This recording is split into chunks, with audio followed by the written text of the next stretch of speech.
Hola, buen día. Quiero empezar agradeciendo la oportunidad de participar en este evento y compartir realidades e ideas alrededor del tema de la construcción con tierra. Voy a tratar de hacer una presentación múltiple en el sentido de que cronológicamente va a ir presentando cómo se ha ido creciendo en el trabajo y investigación de estos temas que finalmente pueden plasmarse en una norma, pero hay temas que tal vez por el tiempo no alcancemos a discutir y que son netamente sociales y también políticos, porque ya veremos cómo una norma puede resultar después de muchos años de trabajo inútil, porque nadie conoce la norma y nadie la aplica, y eso ya depende de la capacidad de gobierno que podamos tener, sobre todo fuera de la capital.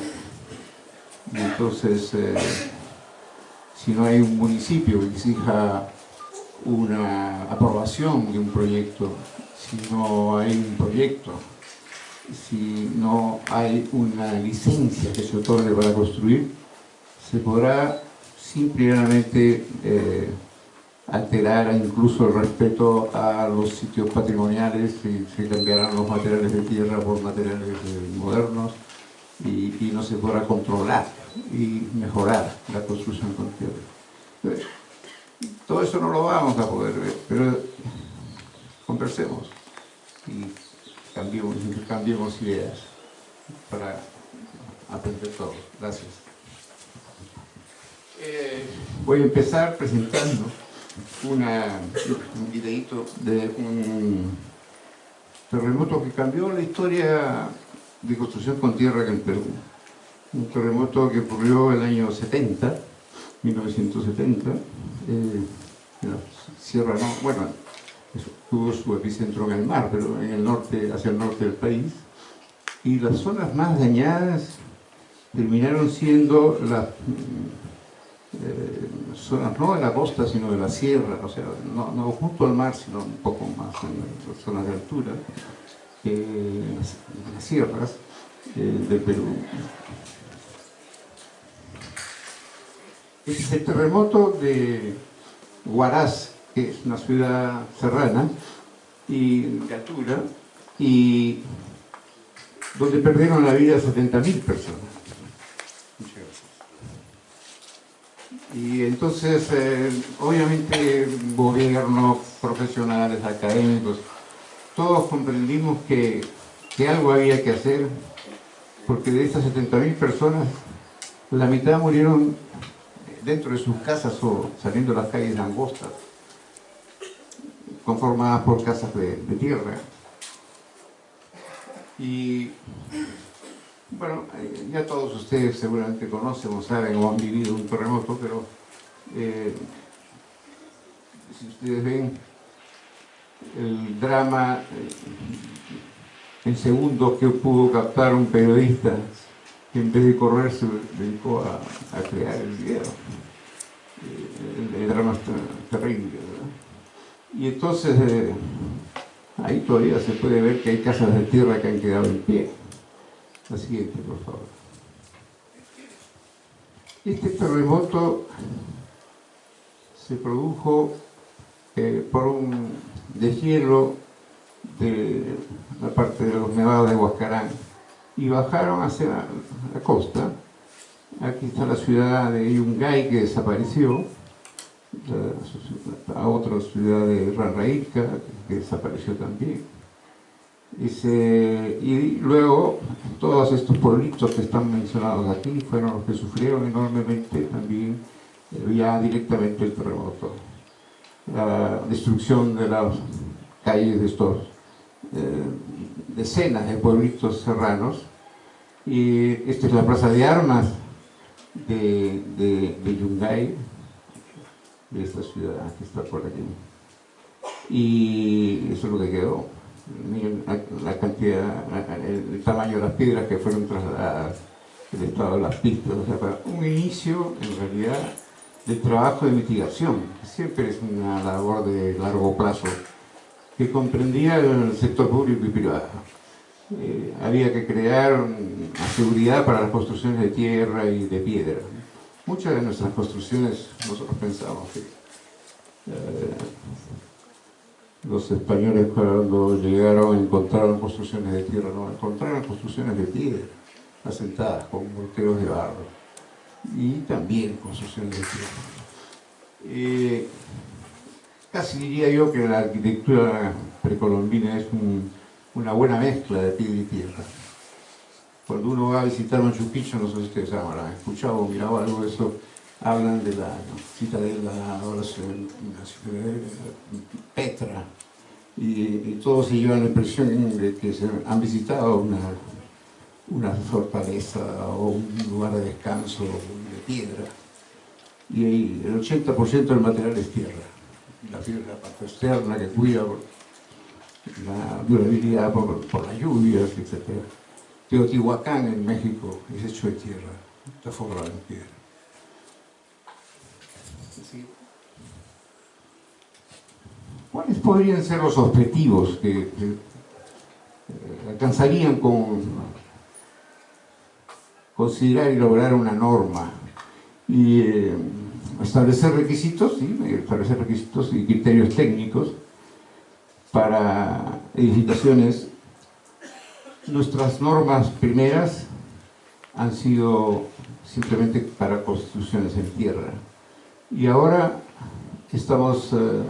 hemos hecho una norma para construcciones de tierra reforzadas. O sea, consideramos que en la parte sísmica no es posible asegurar la vida ni la durabilidad si es que no reforzamos con materiales compatibles, de mínima intervención probablemente, pero en todo caso necesariamente reforzados con tierra. Y los refuerzos tendrán que tener características más bien de capacidades de tracción mayores que las que tiene la construcción con tierra. Entonces, el objetivo es conceder durabilidad y más que nada seguridad a las edificaciones frente a los fenómenos naturales, porque también hay, si uno leyera algo sobre la historia peruana, es una historia llena de culturas, le llamamos culturas, ciertos inicios o formas de Estado que se han ido creando con el tiempo y que jamás duraron más de 400 o 500 años, y fueron muchas. Y entonces, ¿qué ocurría? Que los desastres naturales los hacían abandonar sus edificios y entorpecían el desarrollo cultural. La cultura andina es una cultura anterior a estos procesos de abandono de los sitios ceremoniales o los sitios de edificios públicos, pero fueron mudando. Y entonces, obviamente, después de haber tenido, por ejemplo, sitios como Caral, con pirámides anteriores a las de Egipto, ellos pasaron de las mástabas de tierra, mientras que ya existía Caral con 12 pirámides de piedra y tierra que tenían 30, 50 metros. Entonces, ¿qué pasó con la historia? Los egipcios en 500 años habían abandonado la tierra para hacer sus pirámides, ya la tierra no les servía para manejar el tamaño de las piedras líticas, y ya no era útil. Nosotros nos demoramos 3.500 años para llegar más o menos a lo mismo en Tiahuanaco, en Bolivia.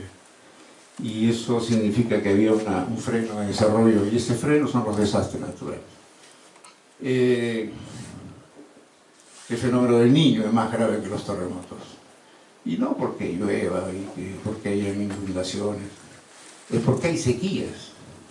Y estas sequías han durado a veces 30 años. alguien habla de 130 años alguna, pero con 5 años no solamente el pescado se va aleja de la costa, sino desaparece toda la agricultura. Entonces tiene que mudar. Y por esas razones, incluso las culturas estas que he mencionado de corto tiempo, tenían que ser culturas que abarcaran grandes espacios, desde la costa hasta la selva, para poder sobrellevar estas sequías y traer el alimento de sitios que todavía pudieron ellos dominar. O sea, toda la característica de nuestra historia está de la mano guiada por los desastres naturales. Entonces, promover la construcción de edificaciones de tierra reforzada con materiales accesibles. En realidad lo que quisiéramos es que sean materiales locales, ¿no?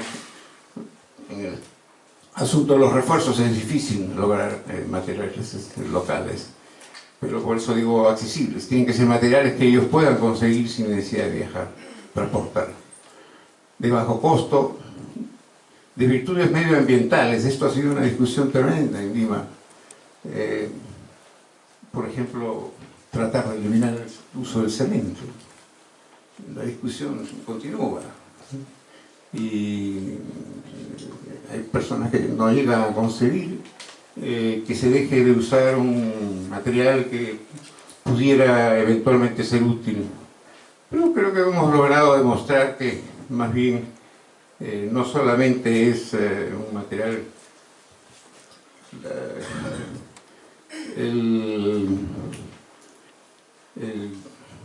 la industria de la construcción en el mundo significa aproximadamente el 7% de la generación de CO2. ¿Por qué vamos a usar el cemento si no es indispensable? Es más, cuando lo usamos, termina maltratando durante un terremoto al material original de tierra. Entonces, ¿por qué no nos vamos a enfrentar a ese absurdo de transportar en mula bolsa de cemento para construir las casas o mejorar o reforzar las casas de tierra? También, por supuesto, ligado al tema construir con bajo consumo energético. Paralelamente, en nuestras alturas hay que trabajar el tema de confort térmico y, bueno, gozar de las formas y texturas tradicionales. Entonces, la primera idea de esta norma, que dicho sea de paso se aprobó recién en abril de este año, todos los muros eran reforzados. Un asunto vital es la conexión que hay entre los cimientos y los muros y el techo. Y eso tiene que estar especificado en las normas, porque los refuerzos, como vamos a ver luego, nosotros creemos que tienen que ser siempre mallas, distintos materiales, pero mallas. Y estas mallas son las que tienen que unir los refuerzos de las paredes, los muros, con los sobrecimientos, y también unir esos muros con los techos a través de una viga collar. La viga collar es casi como indispensable. Entonces, esta conexión sobre cimiento, muro, techo es la que se realiza a través de los refuerzos que estamos ahora obligando a usar. Bueno, estos son dos terremotos, en dos casos dos terremotos que ocurrieron en el 2005 y 2007 en Perú. Pero esto de utilizar refuerzos de materiales orgánicos lo hemos encontrado en Caral hace 5.000 años, que no es moco de pavo. Esto es una quincha, no se nota muy bien, pero sí tiene también una serie de elementos horizontales. Entonces son unas mallas, a veces centrales, a veces en cada cara. Y estas construcciones de quincha aparecían normalmente en las partes altas de las pirámides. Y ya les contaré después yo cómo y por qué. Eran lugares de sombra, habían columnas intermedias en los patios que ellos tenían perimetralmente estos muros de quincha. Y esto me lleva a comentarles el refuerzo orgánico que ellos usaron en los núcleos de las pirámides, los núcleos estructurales de las pirámides.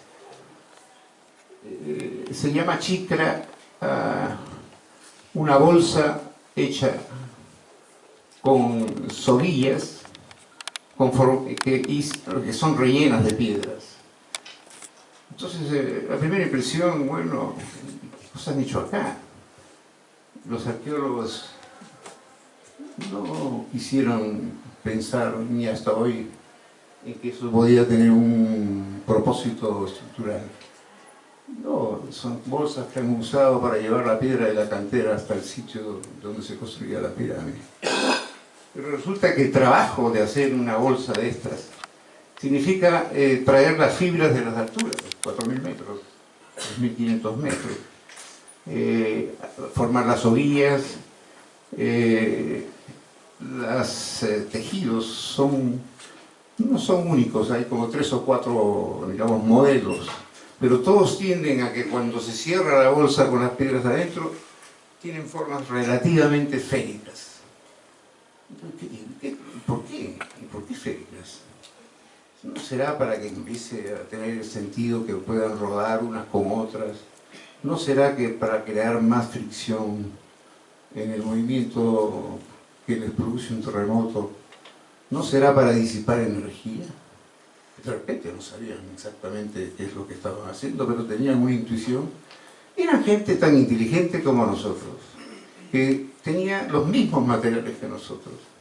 ¿Y por qué no tenían que tener éxito y construir de forma sismoresistente? ¿Y por qué no copiarlos si ya ellos han logrado tener ese avance? En la foto de la izquierda se puede ver, este es un zoom de este pedazo de muro que se ve vertical. Estas pirámides tenían varias etapas, iban creciendo, y de alguna forma se ve que claramente trabajan dándole una estabilidad a la estructura. O sea, esto es como las varillas de acero para el concreto armado. Esto es una forma de reemplazar la arcilla, el uso de la arcilla, amarrando las piedras directamente. Es muy original. Es realmente una innovación de ese tiempo, hace 5.000 años. Dejar la tierra de lado que la tenían al costado y darse cuenta que mejor era amarrar las piedras para resistir los terremotos. La siguiente. La norma está basada en una cierta filosofía de diseño que es distinta que la de otros materiales. Por ejemplo, en sismos leves se admiten fisuras en los muros. Esto no se lo admite en otros materiales. Las normas generales no van a admitir que venga un terremoto de grado 4 o magnitud 4 cercano, de profundidad intermedia, y que raje la construcción. Sería un desastre. Sin embargo, nosotros tenemos que conformarnos en saber que sí, que van a ocurrir.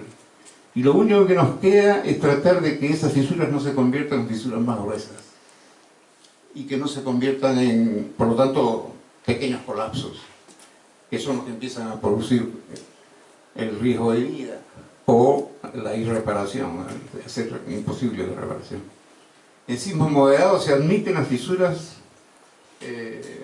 ya más importantes, pero sin producir los daños para la vida, y siempre y cuando además la estructura pueda ser reparada.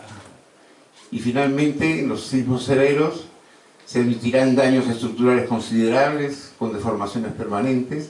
Lo que sí se tiene que evitar es que no hayan fallas frágiles, o sea, súbitas, fallas inmediatas, súbitas, donde no hay tiempo para escapar, ni colapsos parciales que peligren la vida. Entonces, la filosofía de diseño es distinta a las de otros materiales. La siguiente.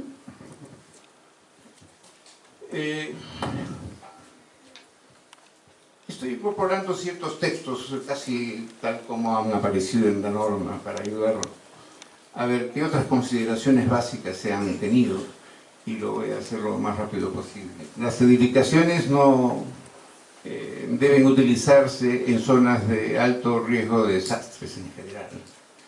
Acuérdense que nosotros sufrimos más por el fenómeno del Niño que por los sismos. Obviamente los fenómenos del Niño sí tienen regularidad de repetirse y saber, por tanto, qué zonas son bajas, son inundables, en qué tipo de valles pueden ocurrir avalanchas o aluviones, y llamamos también huaicos a estas masas de piedra con barro que caen durante los terremotos o durante las lluvias. No se debe construir en suelos de inestabilidad geológica. Esto está dirigido más que nada a la licuefacción de suelos. En Lima no ocurre. Tiene la suerte de tener un subsuelo de 3 o 4 ríos, donde hay mucha grava o conglomerados gravo-arenosos, y son suelos firmes. Igual pasa en Santiago, por ejemplo.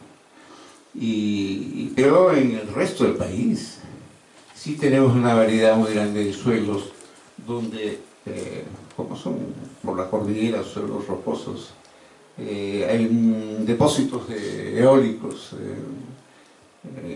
que van formando llanuras o, en fin, zonas que pueden tener pendientes, pero ocurre que en algunas partes hay niveles freáticos, o sea, el agua subterránea alcanza a llegar muy cerca a la superficie, y esa combinación de agua a nivel freático alto y arena suelta, por ejemplo, es lo peor que puede ocurrir para que cuando ocurra se produzca un terremoto, el suelo se comporta como un líquido, es una licuefacción de suelos.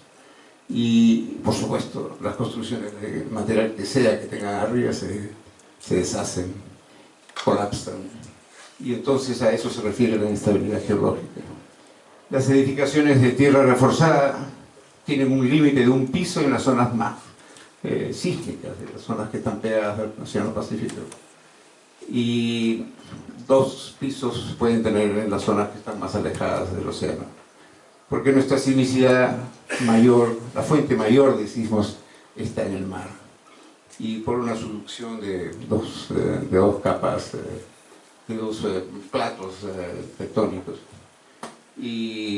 Pero sí hay también, y en toda la sierra y en todo el país, fallas locales, continentales, que son poco conocidas. Las fallas no son conocidas, y se producen terremotos raros que de repente no se repiten casi nunca, pero lo que hace que todo el país tiene un problema sísmico, básicamente. Las 2/3 partes del país tiene un problema sísmico. Así que las edificaciones de tierra deben cimentarse sobre suelos firmes. Esto es justamente por lo que acabamos de estar conversando, de que no haya de ninguna manera peligros de licuefacción. La amplificación de la señal sísmica es más fuerte mientras más suelto es el terreno. O sea, hay que ir a los suelos firmes. O sea, esa es una condición muy seria, es decir, es una especie de limitante. Las construcciones de tierra no pueden construirse en cualquier parte si se quiere que no colapse cuando viene un terremoto. O sea, tiene sus limitaciones la construcción con tierra. Quisiéramos que no las tuviera, pero las tiene. Y hay que decirlo y colocarlo en la norma. Entonces, no se cimenta sobre suelos granulares sueltos, suelos cohesivos blandos, arcillas expansivas. Se prohíbe la cimentación en suelos de arena suelta que puedan estar saturados de agua, de lo que hablaba de la licuefacción de suelos. El diseño estructural de estas edificaciones reforzadas están basados en 3 criterios, que son complementarios. El criterio basado en la resistencia, mientras más muros más gruesos, más resistencia. o más muros más resistentes. El criterio basado en la estabilidad, o sea, que no se volteen los muros. Se puede controlar con contrafuertes, se puede controlar con formas trapezoidales de la sección transversal de un muro. En la prehistoria hay muchos estos ejemplos de muros que tienen la base más ancha que la cumbre. Y estos criterios, aún complementarios entre sí, la resistencia y el basado en la estabilidad, no son suficientes para garantizar la vida. Y por eso es que la norma considera que tiene que haber refuerzos en todos los muros. El tercer criterio es el criterio de la performance, el comportamiento durante un terremoto. Y ese es el que obliga al uso de refuerzo. Los tres son complementarios. El que no debe fallar, el que no debe faltar es el nuevo, que es el tercero, el del uso del refuerzo. Entonces, el diseño estructural de estas edificaciones de tierra reforzada usarán, depende de cada caso, estos criterios complementarios. Los métodos para obtener aprobación de las nuevas técnicas mixtas, o sea, si uno se sale un poco de las técnicas del adobe, de la técnica del tapial, de la técnica de la quincha,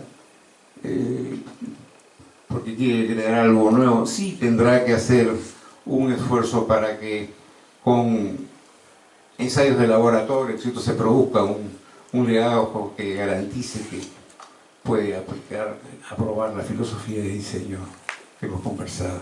Entonces tendrá que pasar una revisión especial. La siguiente. Requisitos básicos. La tierra. No todas las tierras son buenas para construir.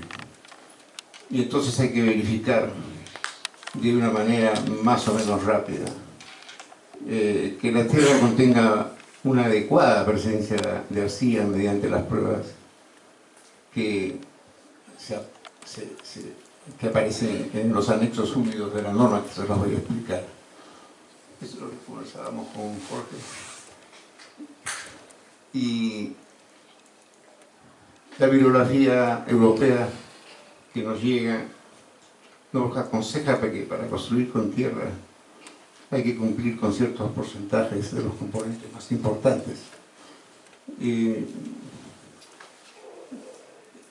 Hay una discusión previa, y es que los arquitectos europeos encontraron como un baúl lleno de joyas un largo camino de conocimiento de construcción, bueno, sobre la tierra, sobre el suelo, creado por los ingenieros geotécnicos. Una serie de diagramas y formas y pruebas y ensayos dirigidos a resolver los problemas geotécnicos. Y era algo así como descubrir que al que no le gusta la matemática encuentra la matemática resuelta.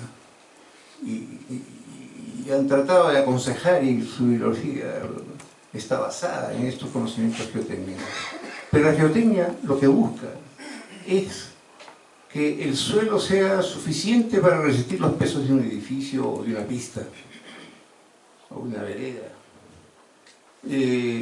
con muestras inalteradas y logrando rasantes o capas inferiores que puedan ser suficientes para mejorar estas cargas que pueda recibir con las edificaciones nuevas.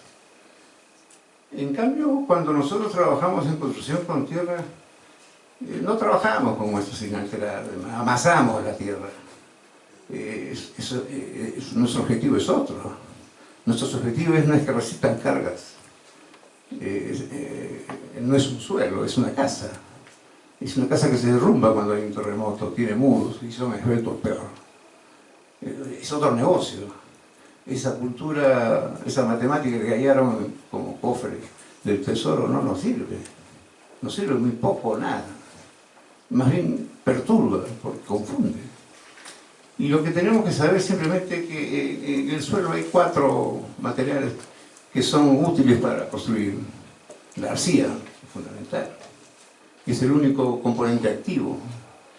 Y luego las partículas inertes, arena gruesa, diferenciando arena fina y limo. ¿Y por qué diferenciando arena gruesa y arena fina? Porque los ensayos de laboratorio han demostrado que la mejor estabilidad, resistencia en los muros proviene de un barro que logra una resistencia seca mayor, más resistente. Y esa se crea con la mezcla de arcilla y arena gruesa, no con la mezcla de arcilla y arena fina. Eso no se menciona en la literatura europea, para nada. Se sigue trabajando en una clasificación, y ustedes conocerán todos un triángulo que dicen, sí, que es eso que dicen solo arcilloso o arcilloso limoso. No. Lo que necesitamos es tener suficiente arcilla y suficiente arena gruesa. Son los dos componentes más importantes para tener mejores resistencias. Y entonces cuando nos dicen que esta bibliografía europea, que tienen que tener arcillas de 15% a 25%, por ejemplo. Y ya, y si tienen eso, ya pueden estar tranquilos y bueno, hay que seguir también los otros porcentajes, que la arena gruesa, no, la arena gruesa de arena. La arena puede tener, qué sé yo, de 30, 60. Pero nadie se ha preguntado sobre la calidad de la arcilla. Entonces, cuando dicen de 15 a 25, se equivocan. ¿Por qué se equivocan? Porque se ha comprobado que hay, por ejemplo, barros que van a adquirir una magnífica resistencia seca con 3% de una magnífica arcilla. O sea, no se ha tenido en cuenta la calidad para poder hablar de porcentajes. Esos porcentajes tendrían que estar asociados a una calidad y a crear estudios de calidad a través de los contenidos mineralógicos de la arcilla. Complican cualquier prueba del campo. Ya un campesino no tiene cómo poder resolver su problema, ni menos los propios laboratorios modernos. Y también puede ocurrir que si la arcilla es muy mala, la que tenemos como cantera, tendrá que requerir 57 o 60% de esa arcilla mala para poder lograr una resistencia seca suficiente. Entonces, no tiene sentido, por favor, hablar de porcentajes de arcilla que se deban necesitar para construir. Y hablo de porcentaje de arcilla y no de los otros, porque la arcilla sí, tiene que tener unos mínimos. Por eso hablamos de presencia de arcilla. Y esa prueba de esta esferita que se puede romper con la mano, no nació de un año de un proyecto grande que nos financió la Agencia Internacional de Desarrollo de Estados Unidos. Fue como un inicio de que podría haber una prueba de campo que en 2 días nos dé un resultado de si hay resistencia seca suficiente o no. Hemos hecho estudios ya más largos y más completos. Por ejemplo, hemos hecho numerosísimas encuestas de cuánta fuerza requiere una persona para romper una bolita. Y entonces hicimos las encuestas con unos dinamómetros. Y aunque parezca mentira, si en esta sala la hiciéramos con todos los participantes, nunca había una persona que pueda hacer una fuerza menor de 7 kilos. O sea, hay personas que su fuerza máxima es 7 kilos. Y el más gordo, macizo y sólido de los un obrero experimentado, 14 kilos. Solamente de 7 a 14 kilos varía la fuerza que puede hacerse entre el dedo pulgar y el dedo índice con los 3 dedos abajo. Entonces, ¿y cuánto es la fuerza que se requiere más o menos para tener una resistencia seca aceptable? Son del orden de 30 kilos, 25 kilos de repente. O sea, estamos hablando de otro orden de magnitud. De manera que si lo rompemos, flacos, gordos, mujeres, hombres, chicos o grandes, no vamos a pasar de entre la gama de 7 a 14 y necesitamos 25 o 30. O sea, lo que rompamos, ese material no sirve. Le falta arcilla. No es que los porcentajes, no. No sabemos si la calidad de esa arcilla es buena o mala, pero esa muestra que se rompe con la bolita después de 48 horas no sirve. La tierra esa no sirve para hacer construcciones continuas. Entonces hay que buscar formas de variar esto. Puede buscarse mezclas de canteras de arcilla con ese tierro malo, con esa tierra que no es tan buena.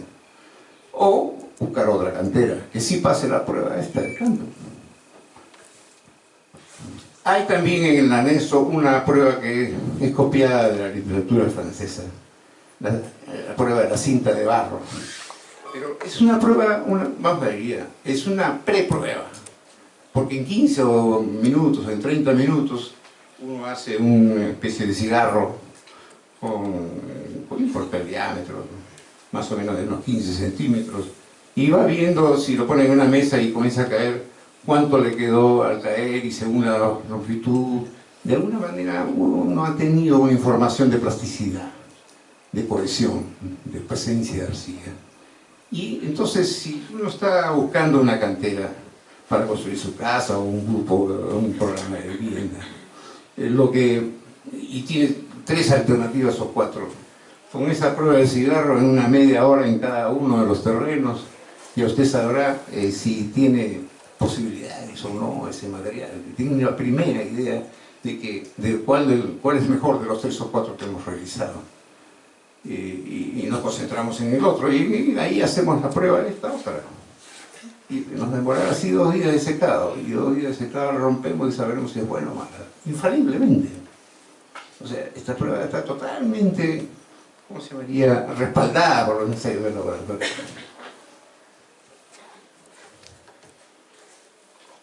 También aparece, por ahí mencionado, el famoso artículo 8, que ya vemos más adelante, da unos esfuerzos de rotura mínimos a diferentes pruebas.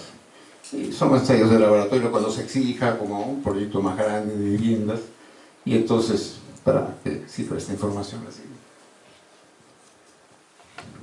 Más importante es la configuración arquitectónica de las plantas, las alturas, los muros, la ubicación de las ventanas, los tamaños de los vanos.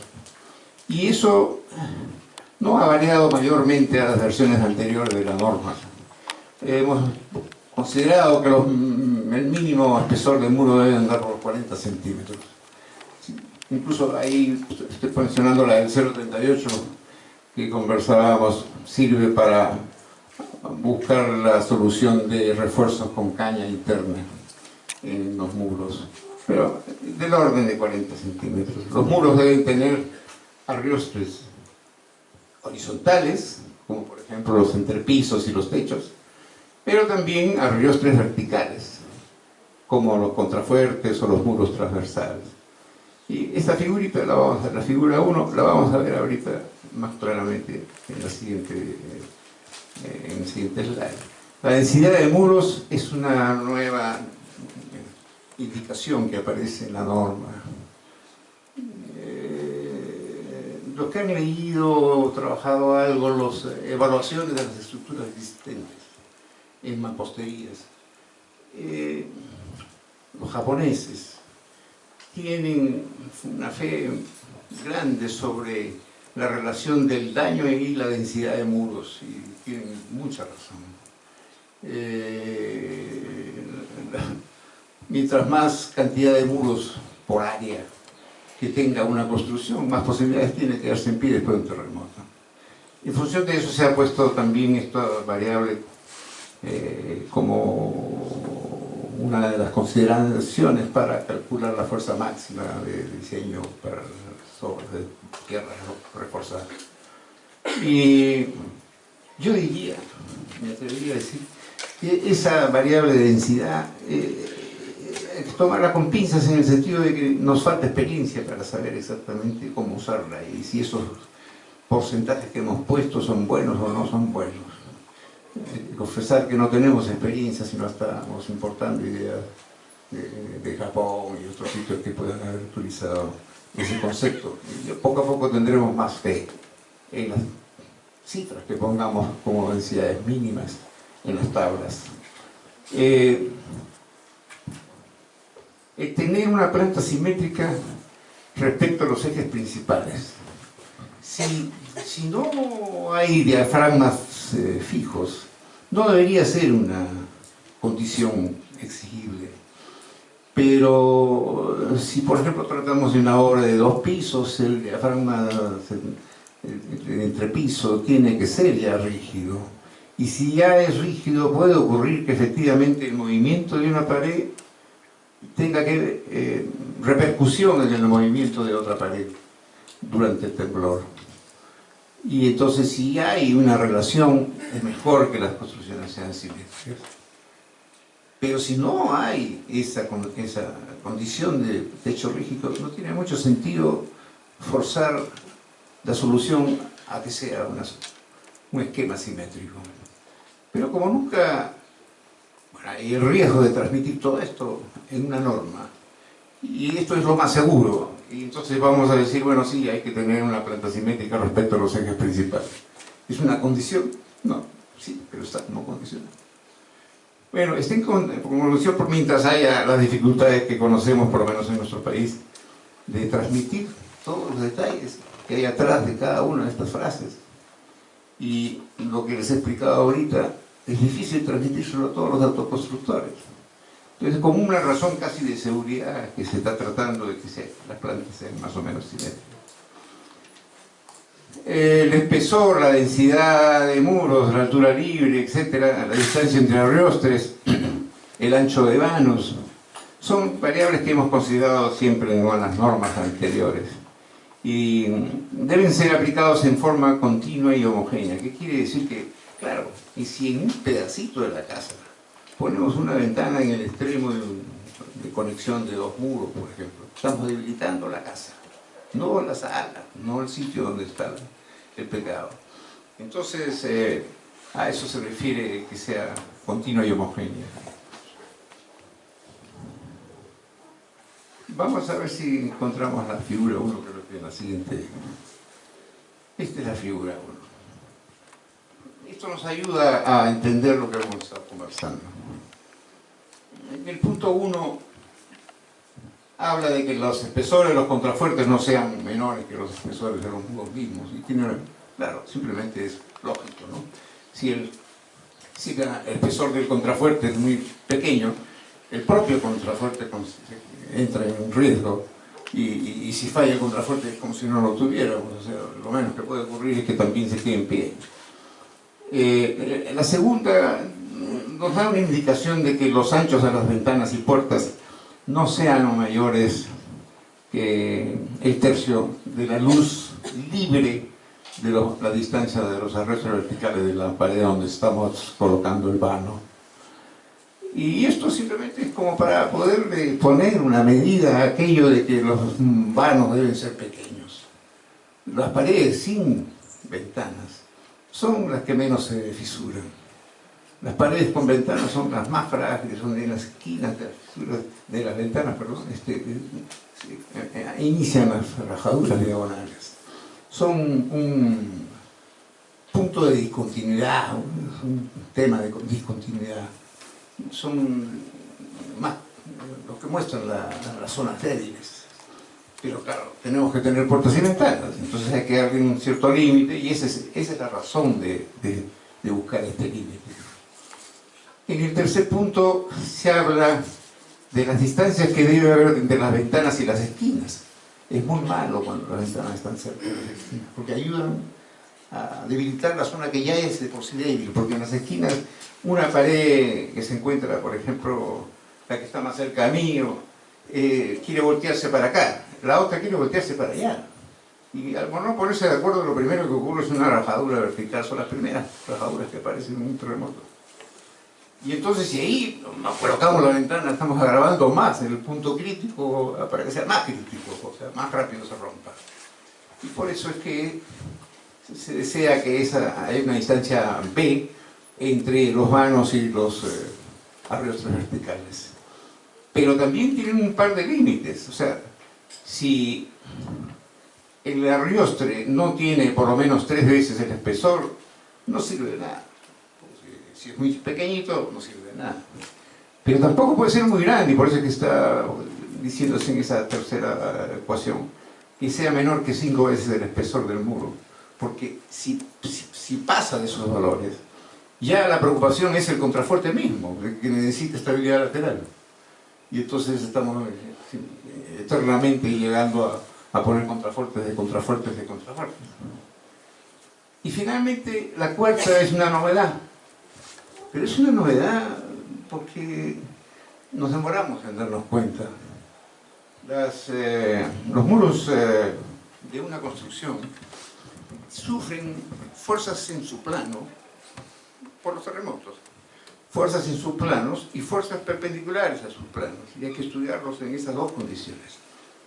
Cuando las fuerzas son perpendiculares a sus planos, se trata de una placa, una losa, en este caso una pared de barro, que va a tener distintas condiciones de apoyo. Pueden ser 4 apoyos, pueden ser 3 apoyos, el suelo y 2 paredes, o 2 arrastres verticales, porque no tienen, por ejemplo, un techo rígido. O si lo tienen, entonces son 4 apoyos. O sea, en realidad hay que resolver un problema de un muro con cargas perpendiculares y apoyos, el número de apoyos que exista. Y eso es un problema que los ingenieros resuelven de alguna manera, ya conocen hacerlo, cómo hacerlo. Pero los resultados de ese análisis dependen no solo de la altura, sino de la altura y el ancho, o sea, la distancia entre los arrestes verticales. ¿Por qué van a depender solo de las alturas? Son 2 variables, los 2 tamaños, ¿no? Ninguno de los 2 puede ser muy grande. Y entonces, ¿y por qué relacionarlos y cómo? Y entonces la cuarta expresión trata de relacionar la distancia entre arrestos verticales con la altura, que es un poco más crítica porque se voltean los muros. Entonces por eso castigan con 1.25 en la altura, y eso debe ser menor que una cierta cantidad de veces el espesor. En otras palabras, se está incorporando un concepto nuevo, o sea, la esbeltez no solo es la esbeltez vertical, no solo es que si el muro tiene 40, bueno, deberíamos estar en 6 veces ese espesor, 2 metros 40, ya empieza a ser peligroso más alto, sino que tiene que tenerse en cuenta también la distancia de los arrestos verticales a la vez. Y eso no estábamos acostumbrados a hacer, y eso se ha incluido en la norma. Así es. Aquí tienen, por ejemplo, un par de casos. El de la izquierda es una iglesia que se terminó dañando mucho el terremoto de Pisco de 2007, donde la relación entre la altura y el espesor es de 11.5 veces. Y lo recomendable es que sea del orden de 6, como 6, ya 8 puede ser, y dependerá de la distancia de los arrestos verticales. Y en la otra foto se puede ver una vivienda en una zona rara del Perú, que es una mezcla de sierra, tiene 3.500 metros de altura, pero tiene mucha vegetación y humedad, o sea, todo lo malo se le ha juntado. Y tiene 36 veces el largo, el espesor, el largo de esta vivienda. O sea, mientras que estábamos recomendando que sean de 10, 12 veces el espesor, la distancia entre arrestos verticales, esta tenía 36. O sea, son exageraciones que las traigo para que se vea cómo efectivamente hay que buscar un límite, porque si no llegamos a estos extremos y se rompen las cosas más fácilmente. Bueno, para el cálculo de las fuerzas sísmicas horizontales, el esquema es más o menos universal. El corte basal que se va a repartir entre los muros, como cargas en sus planos, están dependiendo de un factor del suelo, si el suelo es firme o no, o menos firme, un factor de uso, si es un colegio, o si es una cárcel, o si es una casa, un coeficiente sísmico que depende de si está junto a la costa, donde tenemos mayor sismicidad, o lejos, donde tenemos menor sismicidad. Y finalmente un peso total, si es un piso, son 2 pisos. O sea, ahí se considera la carga muerta total, pero el 50% de la carga viva, la sobrecarga de uso. O sea, esto no tiene ninguna variación, es clásico, lo usa todo el mundo en varios países. La siguiente. Y aquí la descripción, y voy a hacerlo más rápido para tener tiempo de otras cosas que pueden ser más importantes. El suelo. Hay una exigencia de que el suelo sea firme. Y es una exigencia muy fuerte. O sea, no quisiéramos que la gente caiga en la tentación de construir en cualquier parte, en cualquier depósito más o menos. Pero son depósitos antiguos, entonces deben ser muy fuertes. Bueno, hay que verificarlo. Esta es una condición muy fuerte. Pero ya existía en la norma anterior. Lo que pasa es que como la norma, ya hemos comentado, no la utiliza nadie, no se ha hecho tampoco grave el que no se haya cumplido y se construye en cualquier parte y es peligroso. La siguiente. El factor de uso sí va a estar variando si se trata de una vivienda, entonces el factor de uso no amplifica, es 1, y si ya es comercio, es 1.2, y si se trata de sitios ya con más gente, salud, educación, hospedaje, 1.4. Ese valor de 1.4 es alto. O sea, de alguna forma, esta versión de la norma está castigando mucho las condiciones que deberían tenerse para tener una misma seguridad. Cuando hacemos una casa de concreto armado, o sea, perdón, de ladrillo con un elemento de concreto armado, o un edificio de concreto armado, o un edificio de metal, tenemos consideraciones mucho más importantes, restricciones mucho más grandes, pero no estamos acostumbrados a restringir a la vivienda de tierra y ponerle condiciones tan fuertes. Esta norma está intentando que hayan condiciones fuertes. O sea, no para que no se construya con tierra, para que se construya con tierra, pero bien. Y vamos a ver qué pasa si es que el uso de la norma puede darnos experiencia. Siguiente. Bueno, esta es la zonificación nueva. Antes teníamos 3 zonas, y ahora 4. Los ingenieros han discutido entre los mecánicos de suelos y los ingenieros calculistas cómo dividir esto.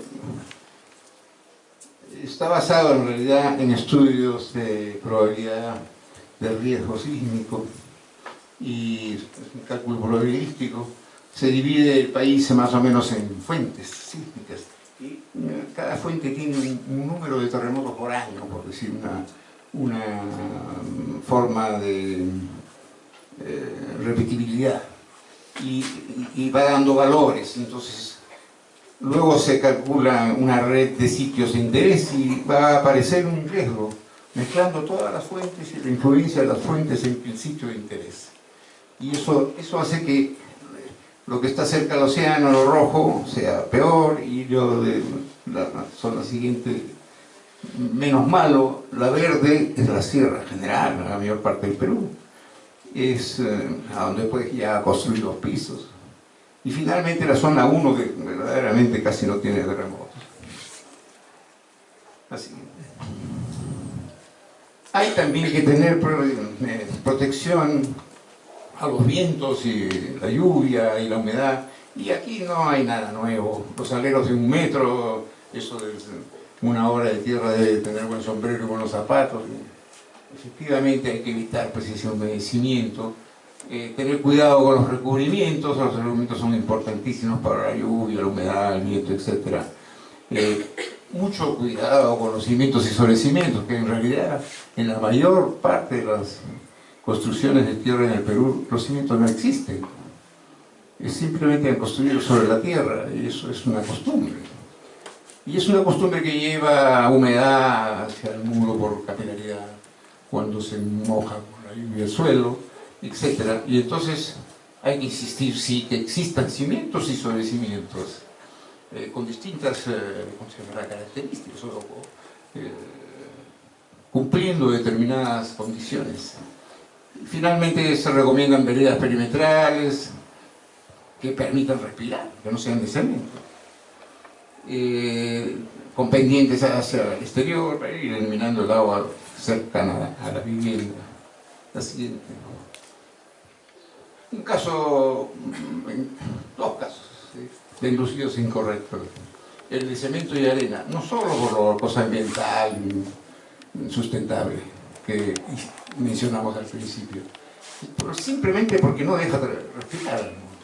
Y si entra por cualquier rincón superior o inferior agua, no hay cómo sacar el agua, y el agua a la larga rompe los enlucidos. Pero también el uso del yeso.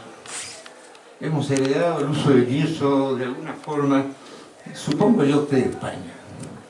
Y es porque en todos los adornos, frisos, se requería un material que se seque muy rápido. Y entonces se usaba el yeso porque se seca muy rápido. Pero además había un yeso especial que se llama escayola, que se seca más rápido aún. Bueno, y eso ha venido junto con las reparaciones que empezaron a hacerse cuando los primeros edificios que hicieron los españoles con tierra en el Perú se caían en los terremotos. Entonces comenzaron a buscar formas de aliviar los pesos, apareció la quincha, ¿no?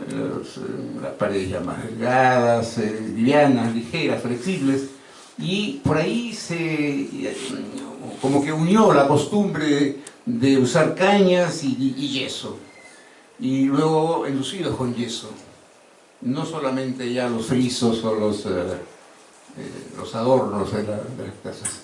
¿Y qué pasa? Que el yeso tiene una propiedad de absorber y retener el agua, y esa retención de agua se la traspasa al soporte, al muro mismo. Nos ha tocado refaccionar casas antiguas en zonas más o menos ya patrimoniales y encontrar, al sacar los enlucidos, que los muros de 40 o 60 tenían 15 centímetros de espesor real y ya estaban todos carcomidos por la humedad que se había originado por los enlucidos de yeso. Entonces el yeso y arena pues, también son tan malos como el otro, el cemento con arena. Así que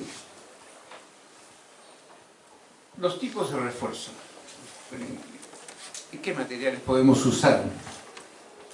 En realidad pueden ser, en principio son más económicos los materiales naturales, materiales locales, naturales. Pero no siempre se tienen en cantidad suficiente si uno tiene un proyecto de hacer 100 casas o construir algo grande, un colegio grande. Es difícil conseguir, por ejemplo, ya la caña. Pero hay que dar alternativas. Entonces, se pueden usar mallas de tipo sintético, como las sogas sintéticas o la geomalla. La geomalla tiene un problema de accesibilidad. No se consigue en las ferreterías, ni siquiera en el centro de Lima. Para adquirir una geomalla hay que ir al distribuidor, que está a 30 kilómetros de la ciudad de Lima. Eso no es un material accesible. Y peor, además, después de comprarlo en Lima hay que transportarlo a cualquier otra parte del Perú. O sea, es todo un trajín y un costo. Y finalmente, además, como vienen rollos, este material se envuelve en los muros y la envoltura está un poco difícil de, digamos, de tensionar o para que sea plana. Entonces no empieza a trabajar en el inicio del temblor. El inicio del temblor sirve para que cuando el muro comienza a deformarse, recién toma su posición vertical, digamos, la malla. Y de ahí empieza a trabajar. Entonces no es tan bueno. En cambio, por ejemplo, una malla creada por sogas sintéticas, uno las puede amarrar y anudar. Hay que conocer los nudos, el nudo es parte de la norma. Bueno, pueden haber otros nudos, pero por lo menos uno. Y entonces estos nudos solo exigen 15, 20 kilos de tensión para amarrar los muros. Y es mucho más fácil que inicie su trabajo, el refuerzo, en el primer instante del temblor. La siguiente. Aquí podemos ver, por ejemplo, ya cronológicamente cómo fuimos caminando. Teníamos la lección de Caral, esos esfuerzos, esos refuerzos orgánicos que he mostrado al principio. Pero eso no lo conocía tampoco nadie. Caral se ha empezado a trabajar el año 2000. Se descubrió el año 2000. Bueno, perdón, miento. Se descubrió bastante antes, pero no se le dio importancia. Habían arqueólogos que conocían que ahí habría algo importante. Y finalmente lo que se necesitaba era llegar al Ministerio de Cultura y conseguir un permiso para trabajar el área. Y eso lo consiguió la señora Ruth Chagui. Mientras tanto, mientras no consiguió dinero, no pudo trabajar en el área. Y eso empezó a ser el año 2000. Y por supuesto se ganó la enemistad de todos los arqueólogos restantes que habían intentado lo mismo. Pero esas son ya las malas relaciones de los arqueólogos, que son universales. Y ese conocimiento estuvo ahí dormido. Entonces, lo que pudimos intentar hacer es usar también materiales orgánicos, y usamos la caña, pero era un refuerzo interior, y entonces solo servía para las casas nuevas o las construcciones nuevas, no servía para forrar una cosa existente. Y sin embargo, bueno, ¿puedes arrancar la primera que no tiene refuerzo? ¿El video? Hace un clip al video izquierdo. Esto es lo que más o menos le sucede a una construcción con tierra que no tiene refuerzo. Y por eso es que tiene que ser reforzada, para que no colapse. Y si sigue un poquito más de tiempo, esa pared que está a la derecha está inclinada, apoyada ya sobre unos palos que se pusieron a propósito, para que no se derrumben sobre otros equipos. La derecha tiene ya como 2 o 3 terremotos grandes aplicados encima de la mesa vibradora. Entonces se ve que se ha rajado, pero está en pie. Y le probamos un 4º terremoto enorme, ya, a ver qué pasa. Entonces se caen pedacitos, pero no se muere nadie. Entonces, servía.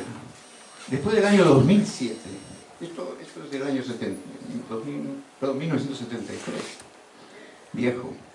En el 2007, cuando se hicieron equipos con las ONGs y las agencias internacionales de desarrollo para la recuperación, primero la época de la emergencia, las viviendas temporales, y después ya la recuperación, todas escogieron un mismo sistema que logramos difundir desde la universidad, que fueron las geomayas.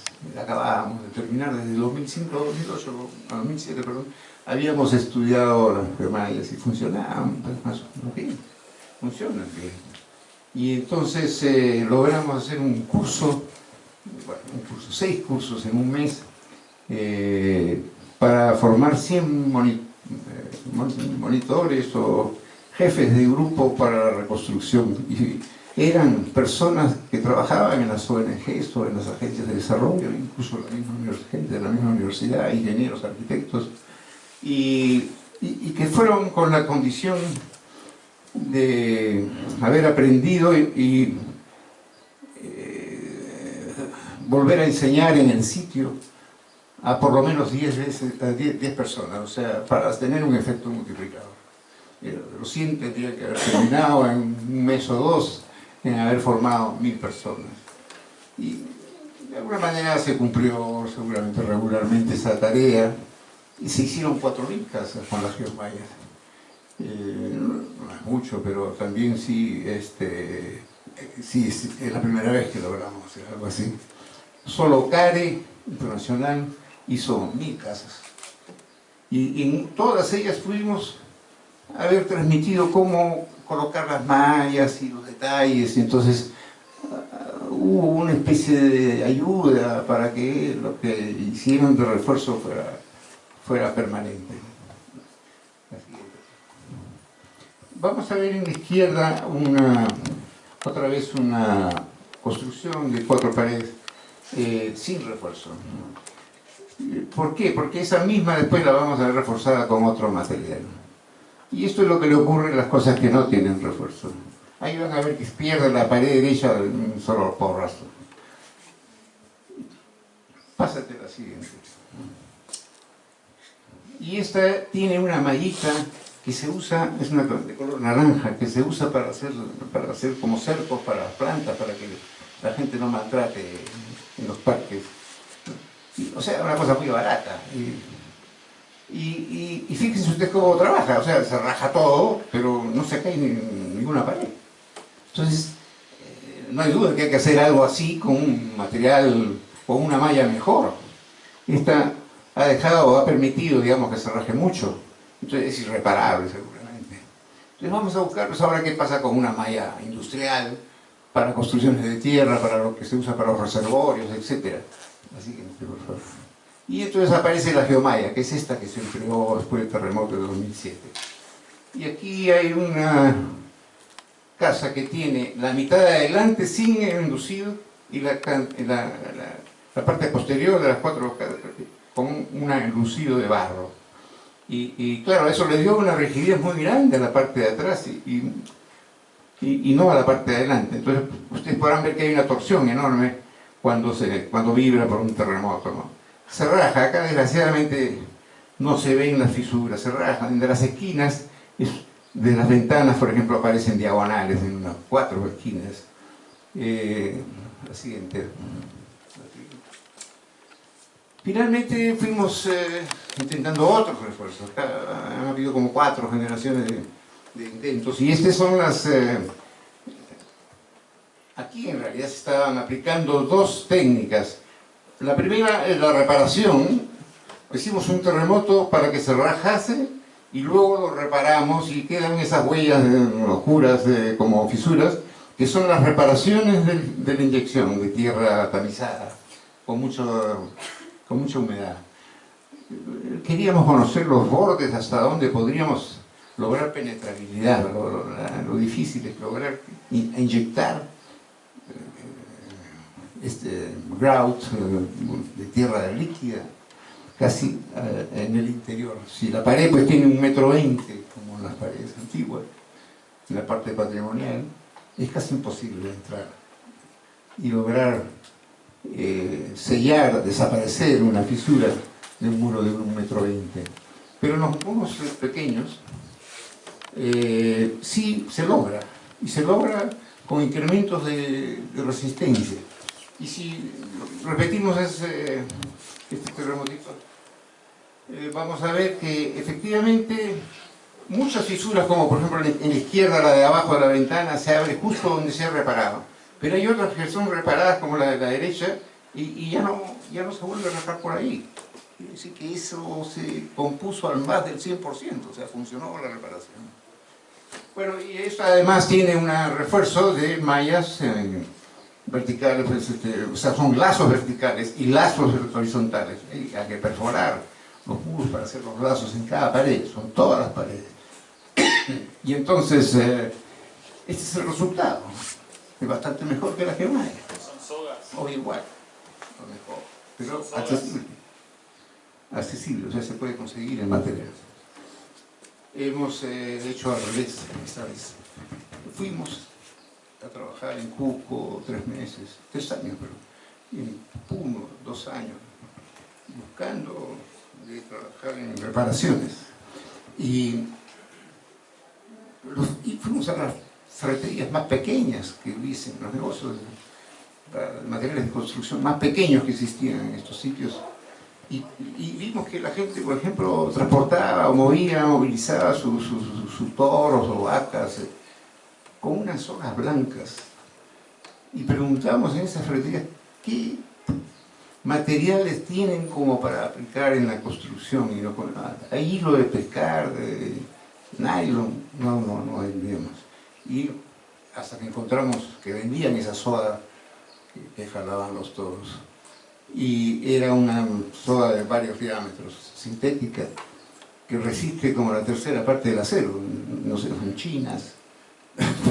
No sé por qué en tanto, pero resisten.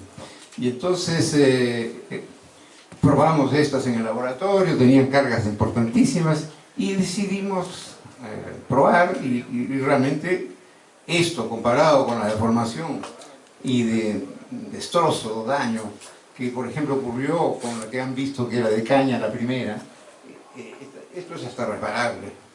Y por supuesto, lejos de que tengamos temor de que se caiga una pared y que exista pérdida de vida.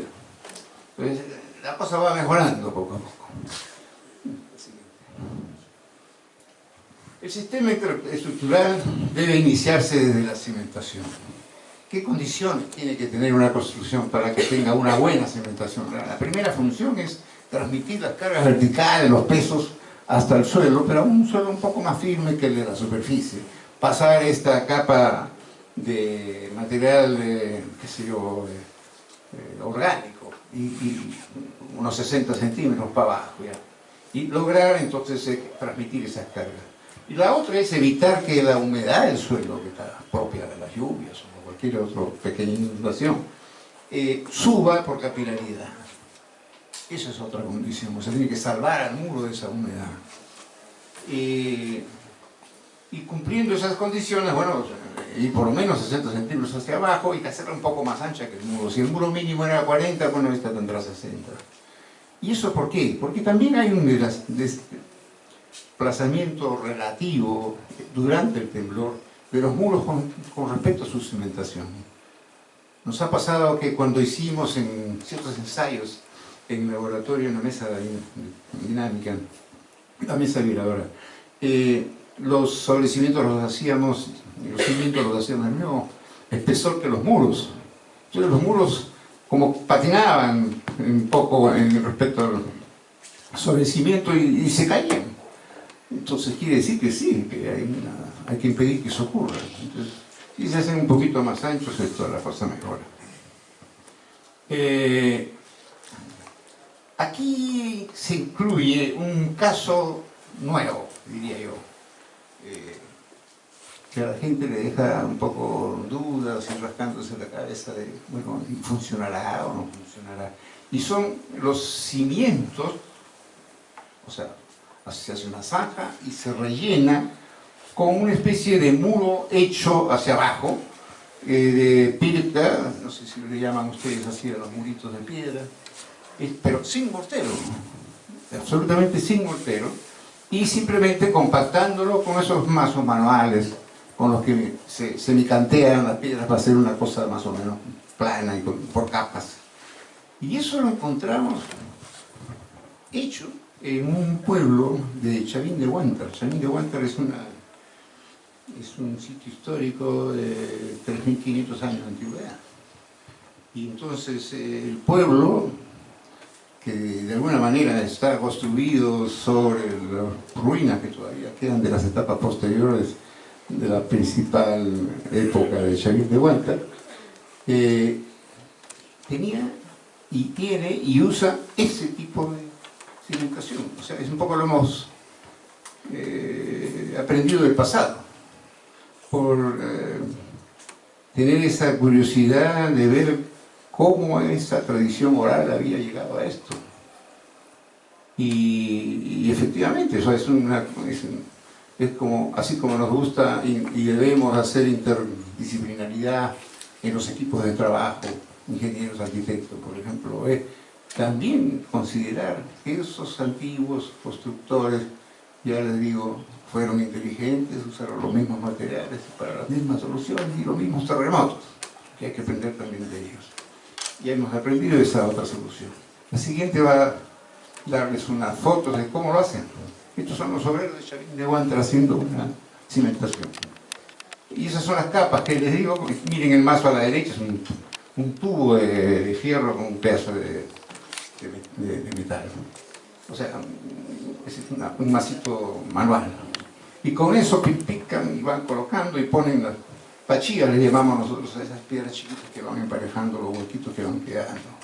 Y van golpeando y como compactando esa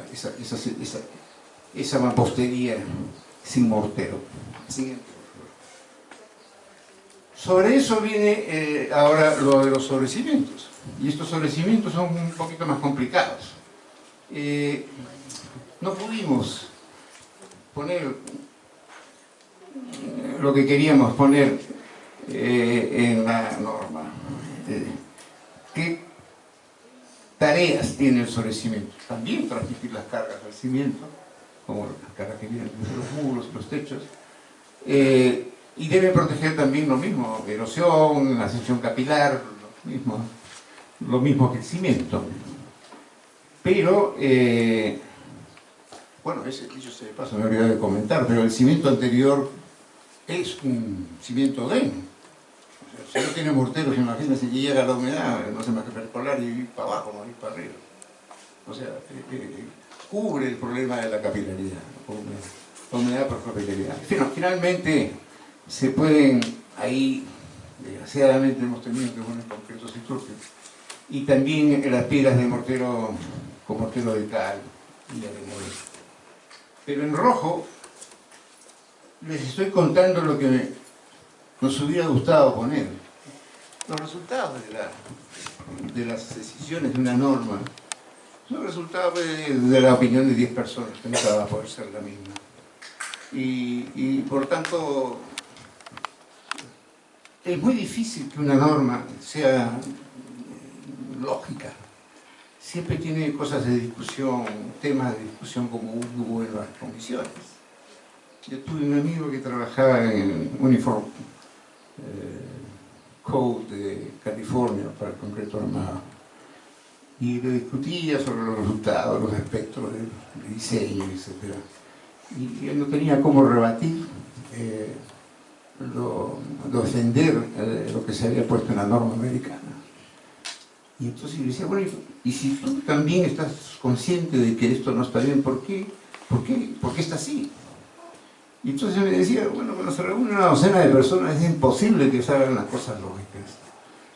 Porque si uno ganó la batalla de la FTS, entonces ahora el otro va a tener que ganar algo porque si no, no llegan a un acuerdo. Y la cosa siempre va a ser un animal que no tiene lógica. Un animal que le sobra una pata o le falta algo. Y eso pasa con las normas. Entonces, ¿qué podría quererse hacer en los obedecimientos, ¿no? Para evitar que se produzcan asentamientos diferenciales en la base de los muros, es probable que se requiera alguna pieza, por ejemplo, una cadena, como la viga collar superior, una viga collar inferior, para poder tener sobrecimientos, por ejemplo, de piedra suelta. Y bueno, piedra suelta no, porque se caen, entonces, pero de repente piedra amarrada. ¿Cómo? Como lo hicieron los de Caral, amarrando las piedras, sin mortero de arcilla. No, me parece un poco arriesgado, ¿no? Bueno, ahora les voy a mostrar que sí sirve, con un videito. O sea, se pueden ensamblar dos capas de estas bolsas rellenas de piedra, las chicas que les mencioné. Ya pueden ser redondeadas, piedras de río, también pueden ser canteadas, pero esto es más frecuente para poder encontrarlas cerca de los ríos. Y no, en la siguiente, anterior. Estos mismos albañiles de Chavín de Guantar tenían el problema que había que decidir, lo que estamos conversando, y se puede ver cómo ellos han hecho, esto ya es el sobrecimiento y esto es el inicio de un tapial para el muro. Entonces, este sobrecimiento es esto.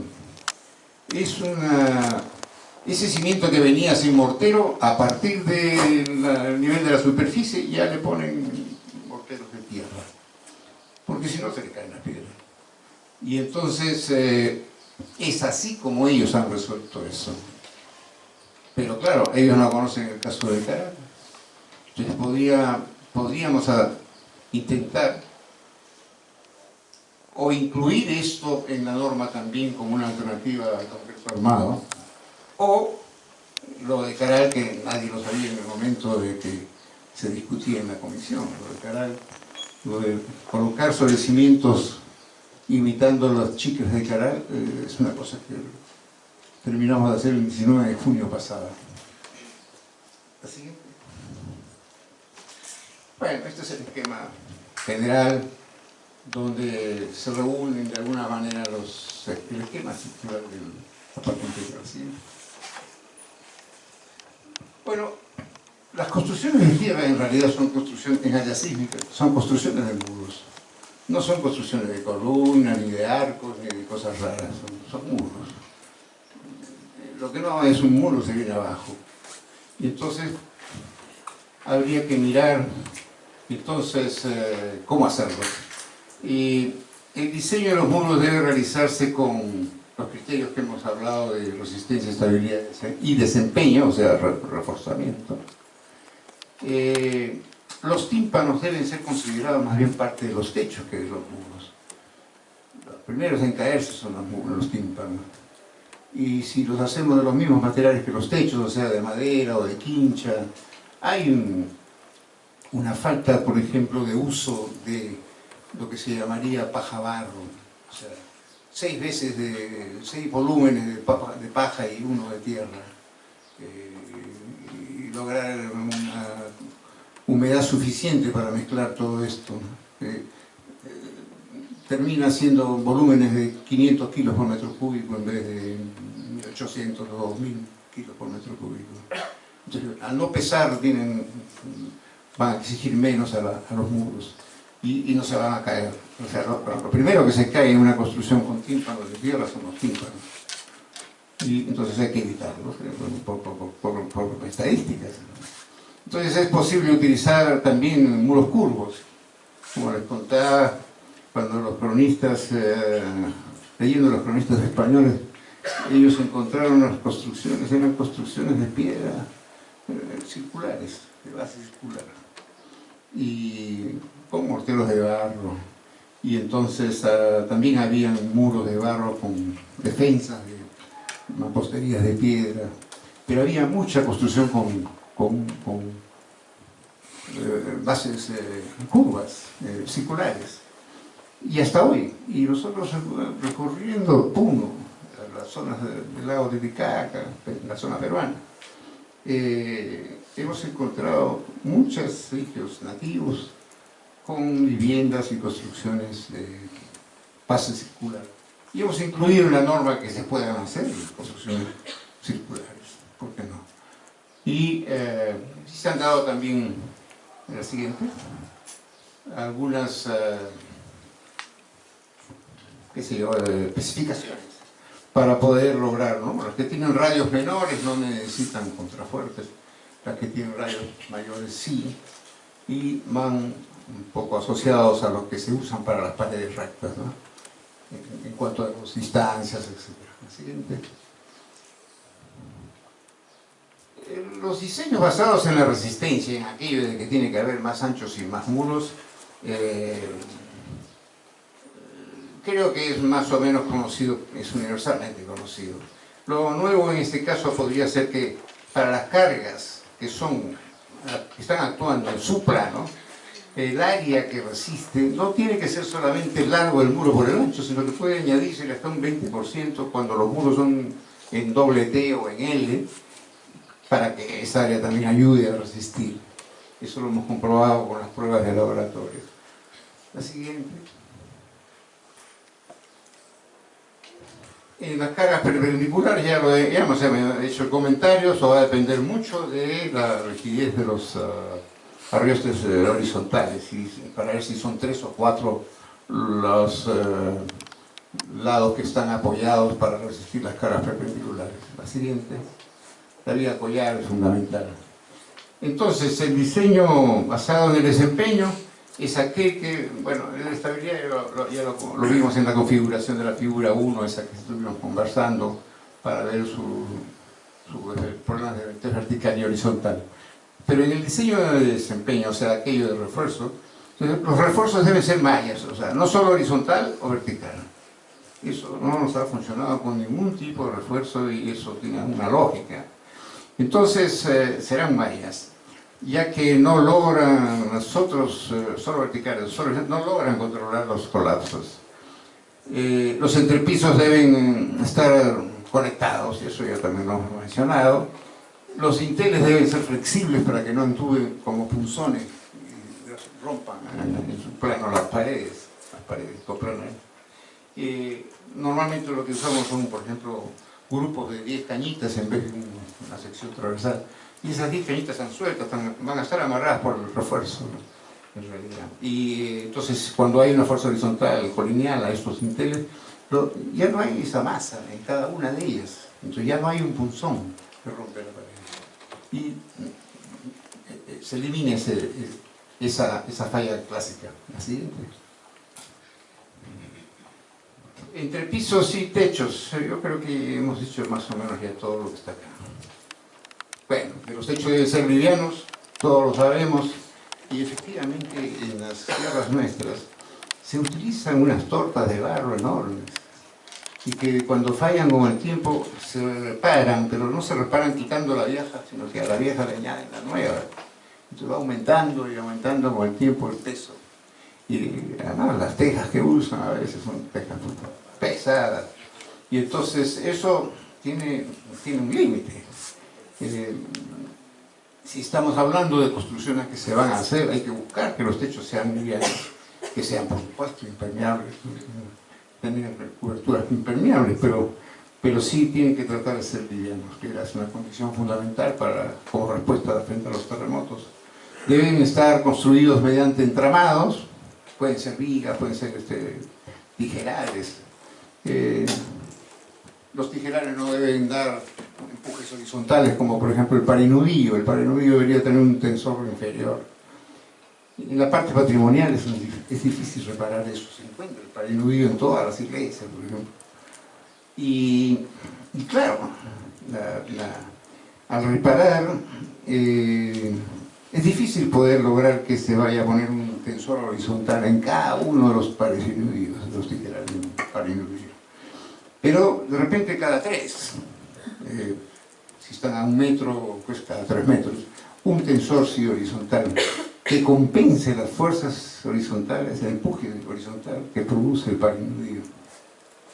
Eso es una discusión, claro, porque es una variante al modelo original. La autenticidad nos diría que no deberíamos, pero también vemos que los muros están sufriendo empujes por los empujes laterales para ser destruidos, para el volteo, y entonces se tiene que corregir.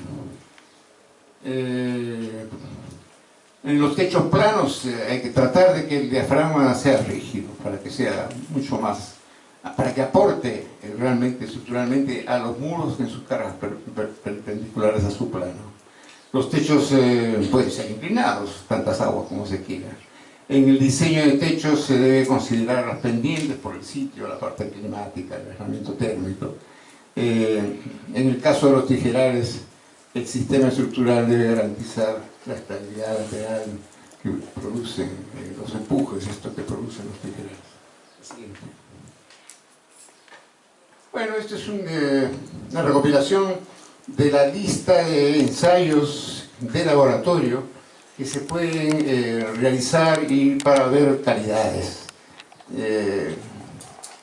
Por ejemplo, algo que no me hubiera gustado tener incluido en la norma es el ensayo de compresión en cubo. En Proterra, porque son proterranos, se dirán, se trató de hacer algunas bases de ensayos de laboratorio comunes a los países de Proterra latinoamericanos. Y entonces hubo discusiones para poder decidir este ensayo de los cubos. El ensayo de cubos es re pésimo, porque no tiene FTs, por tanto es un chiquito, y hay una serie de efectos secundarios entre las cargas y el espécimen de prueba. Cuando una cosa es así comprimida, tiende a irse transversalmente hacia los costados. Y entonces aparecen en realidad unas tracciones perpendiculares, o sea, horizontales, que tratan de llevar el material hacia los costados. Y falla por tracción, no falla por compresión. O sea, hacer un ensayo de compresión para que falle por tracción y, digamos, resiste a compresión tanto, es cosa loca.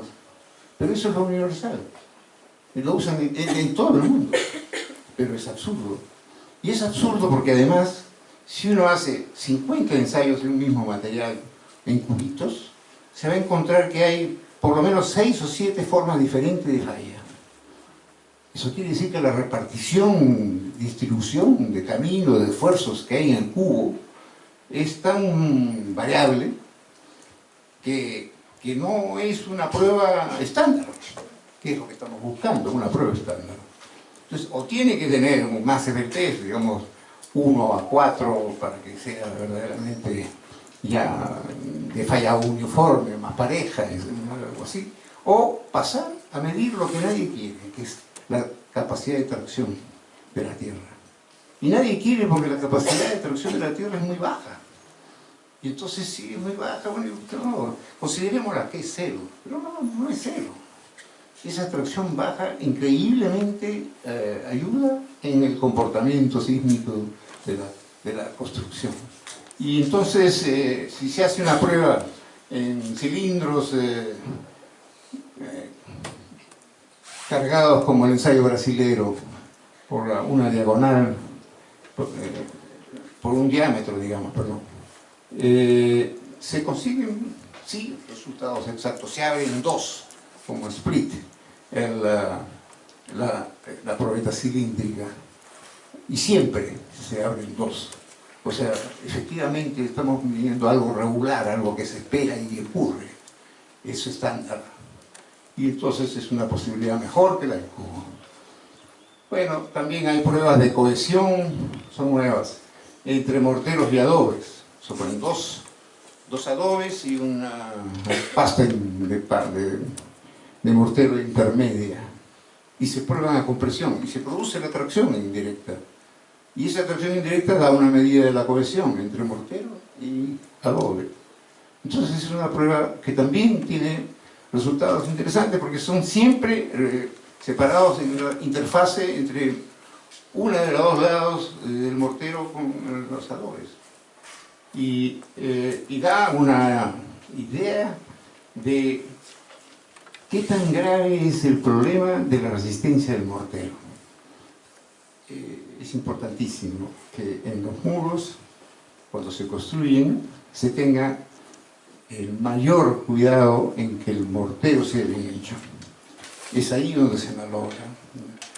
Yo sé que ustedes todos están preocupados y quieren avanzar en el campo de los adobes prensados. Ojo, el mayor cuidado está en el mortero. Pueden tener bloques sólidos, cementados, fuertes, pero la resistencia del muro va a depender del mortero y la cohesión del mortero con los bloques compactados. Entonces, el mortero es el mayor cuidado. Cuando hemos hecho, por ejemplo, morteros, ensayos de compresión diagonal, que es otra de las pruebas que está ahí, tracción indirecta de muretes cuadrados, son unos muritos de 70 por 70 y la carga vertical. Y entonces, ¿qué ocurre? La carga difícilmente es vertical, va por las juntas del mortero, falla por el lado crítico, que es el mortero. Y lo que estamos viviendo en realidad es una cohesión entre morteros y adobes. Pero ese es el ensayo que revela precisamente que lo que hay que cuidar es el mortero. Es un ensayo más caro, pero pariente de la cohesión entre morteros y adobes, el tercero. Tiene requisitos mínimos, digamos, recomendados, porque son estadísticamente estos muretes dan mejores resistencias. Cuando el mortero llega a ser muy bueno, la rajadura de los ensayos de tracción diagonal es vertical, rompe ya el muro, perdón, el adobe, no el mortero. No va ya por los morteros. Se ha logrado por fin un mortero bueno. Y hemos hecho estos ensayos variando el espesor de los morteros. Resulta que una albañilería de adobe con morteros de medio centímetro, que es difícil de hacer, más costoso, por lo tanto, en realidad, puede medir 200 o 300% más que una albañilería que tiene morteros de 2 centímetros. Y entonces, de repente, vale la pena adelgazarlos, ¿no? Gastar un poco más de tiempo y mano de obra, pero si va a mejorar tanto, ¿por qué no ir a morteros delgados? Y eso va a ocurrir con los bloques prensados también, porque como les digo, la mampostería va a fallar por los morteros y su cohesión con los bloques, no por los bloques. El bloque puede llegar a un infinito de resistencia y sigue fallando si es que los morteros no logran tener la calidad. Tienen que centrarse en la calidad del mortero y la adhesión con el mortero en los bloques. Bueno, otros datos. Siguiente, por favor. Ya no quisiera molestarlos más. Hay condiciones para el tapial y condiciones para las construcciones de tierra, de adobe, albañilerías de adobe, que tienen que pedir calidades de tierra diferentes. Los tapiales tienen un poquito más, voy a decir poquito para exagerar, un poquito más de arena que los de adobe. Y digo poquito porque me ha pasado vivir la experiencia de conversar, por ejemplo, con los propietarios de las compañías que hacen tapiales en Francia, en la zona de Isère. Y un pobre señor había comprado unos terrenos grandes en unos arenosos, y para poder tener materia prima para su trabajo, que era construir muros de tapial. Y estaba desesperado porque no lograba conseguir que la tierra de su lote, que ya estaba comprado, tuviese resistencia suficiente. Era pura arena, prácticamente, o sea, tenía tan poca arcilla que nunca iba a obtener resistencia. Entonces todo ese tapial francés que no quiere tener fisuras, porque si tiene fisuras no se vende, entonces no tiene arcilla casi, no resistente. Si viene un terremoto, claro, ellos no tienen terremotos, pero nosotros no lo podemos copiar. Nosotros tenemos que tener tapial con arcilla. Y si ustedes preguntan a cualquier tapialero del interior, ¿y qué mezcla de tierra usan? Van a decir que es la tierra agrícola que tienen al costado, con arcilla. Un poco más arenosa, mejor, pero un poco más arenosa, mejor. Hay entonces una serie de disposiciones en base a las pruebas de campo que se recomiendan para el caso del tapial y para el caso del adobe. Lo siguiente, lo que es el adobe, ¿no? El asunto de las obras patrimoniales. Bueno, obviamente se quiso dar el paso de que se respete en las obras patrimoniales una distinción que permita darle a las obras patrimoniales el cuidado que se merecen. Y entonces hay como 7 recomendaciones fundamentales. Lo primero que debemos tener en cuenta es garantizar la vida de los ocupantes, ¿no? Y por supuesto proteger el bien cultural interior, si quiere. Extender la durabilidad, que es una meta, ¿se acuerdan del objetivo, la primera o segunda de tal? Extender la durabilidad aplicando nueva tecnología y diseño basado en el desempeño, o sea, con refuerzos. Nuestras iglesias coloniales están siendo reparadas con mallas sintéticas y encerradas en enlucidos cuando no hay valor pictórico en los muros. Cuando hay, no hay modo de reforzar. Pero eso va a dar resultados sin colapsos durante un terremoto. Respecto a los materiales originales, respecto a los materiales originales y técnicas tradicionales, es un asunto que hay que valorar. Y podría ser un contrasentido cuando en una norma donde se está permitiendo que en la parte patrimonial se use algún tipo de refuerzos, que se diga, bueno, y hay que respetar las técnicas tradicionales o las mejores. Pero la verdad es que tiene que haber una convivencia de el uso, por ejemplo, en Chile se ha usado mucho en la época de la colonia, las vigas collar, pero no eran vigas collar, eran como unos arrocaves, unas cadenas de madera en varias alturas, o solo en las esquinas, o completos. Y eso les ha dado una estadística, o sea, los muros de esas construcciones que han tenido estos refuerzos de madera, se han comportado mejor con los terremotos que los que no las tenían. Toda la construcción de Turquía es también similar, tiene refuerzos horizontales de madera y funciona y mejora la construcción sin refuerzos. Entonces, por otro lado, hay que recordar que hay que conservar la autenticidad cultural limitando la intervención a lo máximo, al mínimo, a lo mínimo necesario. Eso es obvio. No podemos exagerar por la parte estructural, malograr realmente la autenticidad del patrimonio. Utilizar refuerzos compatibles y reversibles. Este es un concepto importantísimo. Sin reversibilidad no deberíamos reforzar ningún valor patrimonial si no estamos seguros de que no existe la reversibilidad al 100%, pero que las soluciones tienen que pensar que una de las metas es que sea reversible y que el material sea compatible, que el refuerzo sea compatible.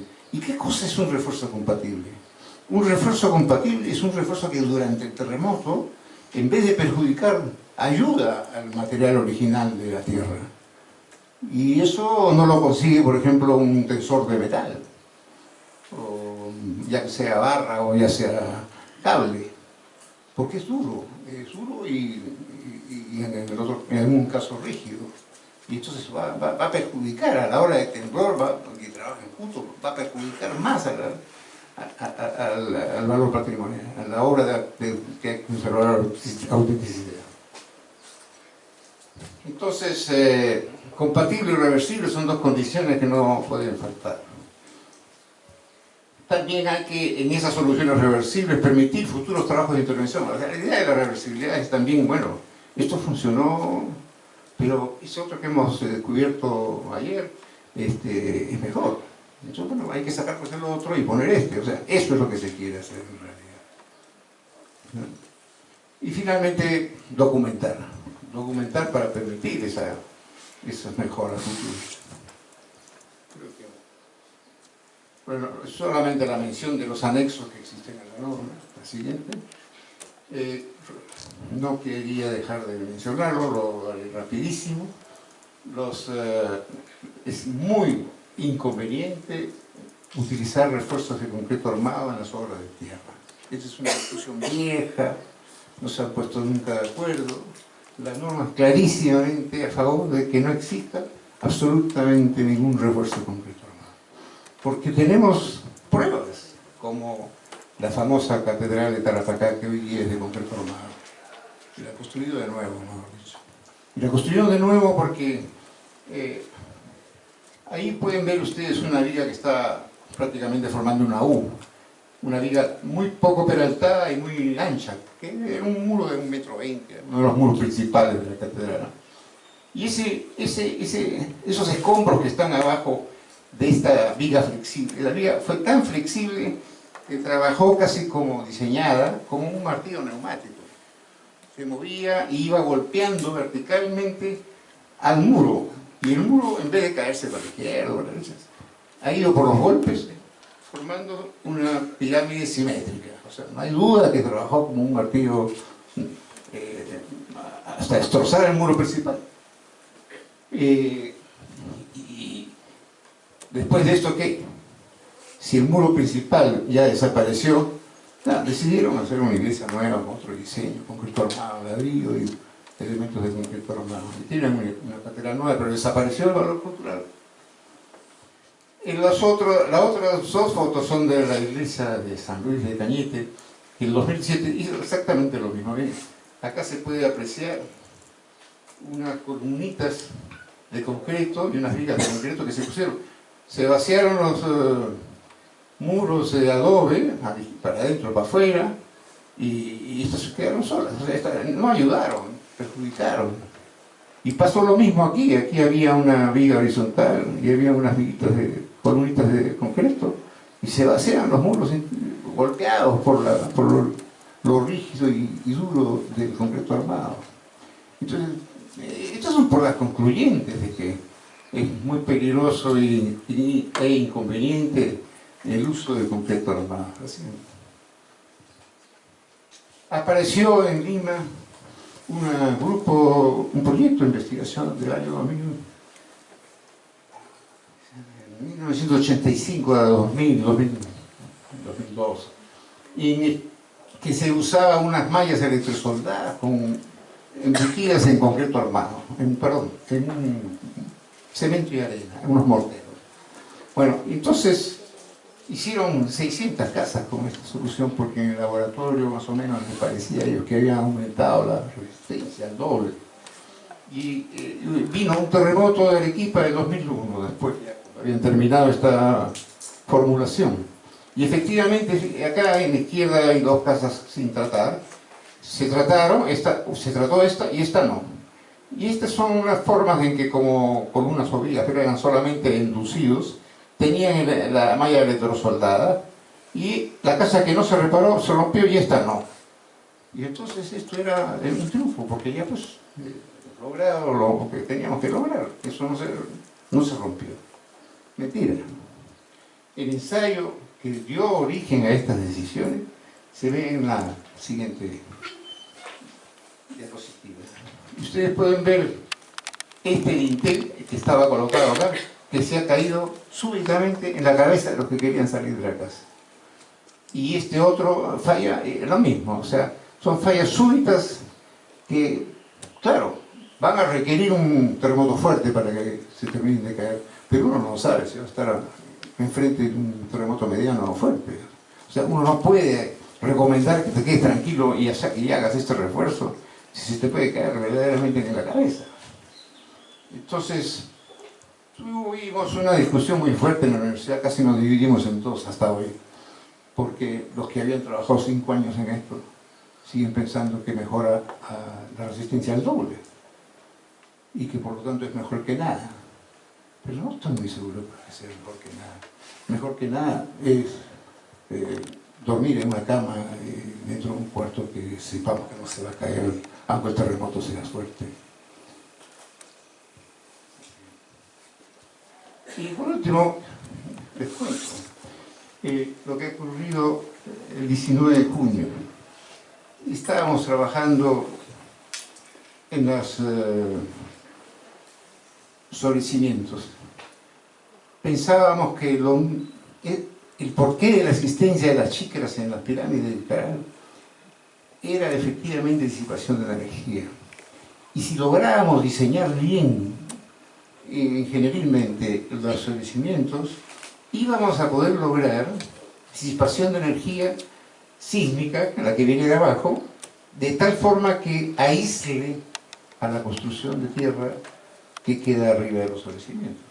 O sea, el famoso sistema antisísmico de aislamiento que se usa en los edificios de concreto armado de 80 pisos, o de acero de 100 pisos, que son unos sofisticados aparatos caros, pero que se pueden comprar en base a que ahorran el material que se pone en el edificio mismo. Pero se podrá aplicar esas cosas en la construcción con tierra. Y los costos, ¿quién los asume? Porque esos costos mayores ya para una casa de un piso no se van a justificar. Podrá haber una solución, y esta es la solución. Hemos encontrado con variantes de ensambles de chícaras, o sea, piedras y pitas y cordones, ubicados de forma conveniente con distintos diámetros. Ustedes pueden ver la capa de abajo tiene aproximadamente 5 pulgadas de diámetro. Pero como no todas las bolas de piedra son del mismo diámetro,